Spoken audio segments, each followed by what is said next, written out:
Alright, so I'm rendering part 3 of the vlog for today, and I just got the call that the vehicle is done, so let's go get it. Alright, so we're back here in the loaner car, going to pick up my wife's vehicle.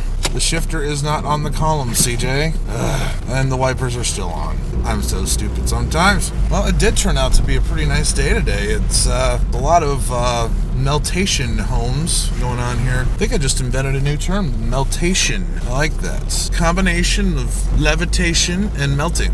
I noticed that I'd say a lot of ums and ahs and ands and okays, all to fill space while I'm waiting to complete my next thought. It's like I went to the Obama School of Speech or something. He does that a lot too, so don't make fun of me for that. So if you've ever borrowed somebody's car or just drove a car that wasn't yours, you've probably experienced this phenomenon where you don't really trust the speedometer on the vehicle that you're driving. And I know all good and well that I'm sure that the speedometer works just fine, but it says I'm going like 35, but I feel like I'm going 30. I don't know, we'll see if it's accurate. Like it says I'm going 65. I don't believe that. Here, we'll give you a view of the 74 bridge that I have to cross every day. It's a love-hate relationship.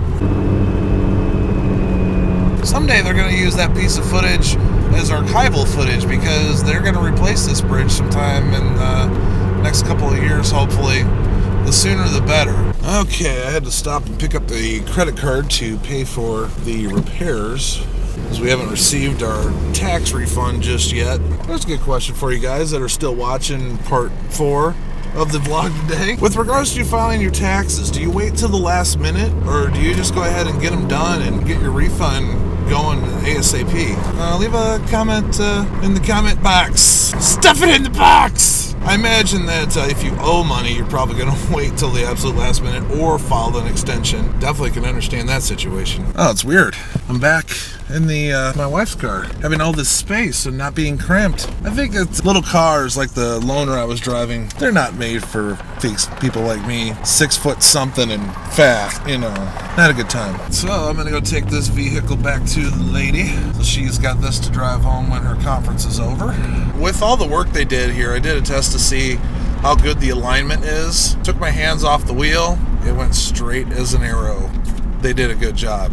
That's why I left Meineke's name in the vlog. So kudos to them. Kudos to them. Alright, so now we're back in my truck.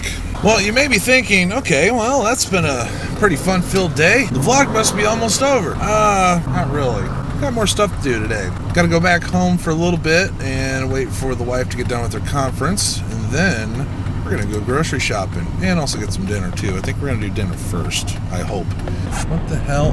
I swear, I'm not a bad road rager. But sometimes, man, sometimes these people in front of me just need to, like, die or something. Alright, well, I'm gonna, like, get out of their way because it's another old person with a Buick. Then, after we're done figuring out the food scenario, doing grocery shopping, then I'm gonna get together with a couple of the guys from my band, Tear Down the Tower. Link in the annotation there. And in the description, we'll put it over there too. We're gonna get together with those guys as we're writing some songs right now. We've got 2 of them wrote. We've got a 3rd one in progress right now. And we're trying to get a bunch of songs together because we're hoping to have enough so that we can do a CD or an EP, something like that. I know people don't really buy CDs that much anymore. They probably won't buy ours because nobody knows who the hell we are. It's more of a self-gratification thing. The fact that we got together, we wrote some songs we're proud of, and we're going to play them live for people. Hopefully paid cover to see us. It's kind of the goal.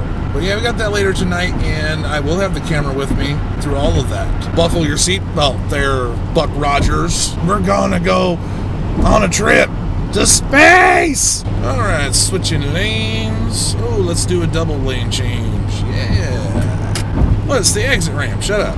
Gotta get to the exit ramp. My exit. Here it is. Let's see if you can see it.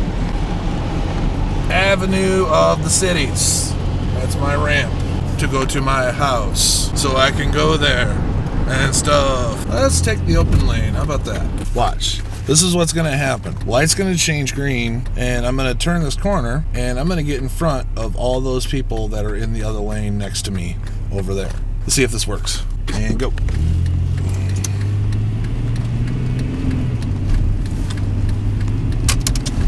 looky there.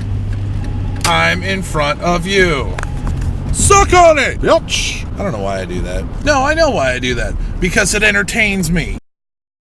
I know that you're probably not having any fun right now watching me ramble on about my mundane existence, part 4. This is what people like me have to do sometimes, because if it wasn't for that, talking to myself and or camera, I'm sure that I would be in line for the loony bin at some point. So keep myself as a even-tempered, level-headed person most of the time. It's just things you got to do in order to cope with the bullshit. I guess that we'll have to add that to the series known as From the Gospel of CJ. I've got a series of quotes that I've caught myself doing at some point that I've just come up with, and it's just like, that could be either a really great life lesson or really bad advice. Either way, it comes from the gospel of CJ. There is some jerkwad in the way of my progress in the alley. Look, right there.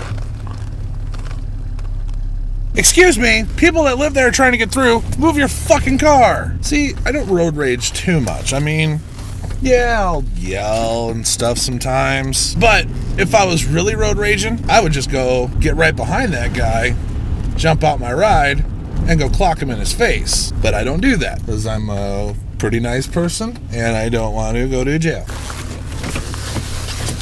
Ronald? What are you doing parking all cockeyed like a person that I hate? I lost something. This ain't my mind. This ain't my house. Bye. Bye. Bye. Dork. I'm the one waving by at him, and I called him a dork. That makes sense, doesn't it? Sure does. Woo. I'm gonna back up into the neighbor's driveway so I can line up. Plus, she hates me, so fuck her. Alright, now I'm gonna show you what I did that is probably gonna piss off my neighbor. I backed up into her driveway this far. See right there and right there. That will probably make her mad. But my neighbor across the alley there has pretty much hated me and everybody that's lived in this house ever since 4th of July, summer after we moved in here. We decided that year that we were going to go to Missouri and get some fireworks. So we did. Brought them back here to Illinois, where they don't allow possession and use of anything other than a Class C firework, unless you got a permit or whatever, professionally trained. We didn't have nothing crazy stuff, just pretty much bottle rockets, crap like that. But we had these tanks, and if you've ever done fireworks, you probably have seen at least the tanks, if not what they do. So we got a couple of these tanks, and we're playing with them out in the alley. And so the tank that we lit off, it has this like rocket propelled engine thing, and it takes off and it goes into her driveway, then it blows up. Well, it leaves a black mark in her pristine concrete driveway. And so ever since then, she's hated us. If a black mark on your driveway makes you that angry that you hate people, die in a fire. Just saying.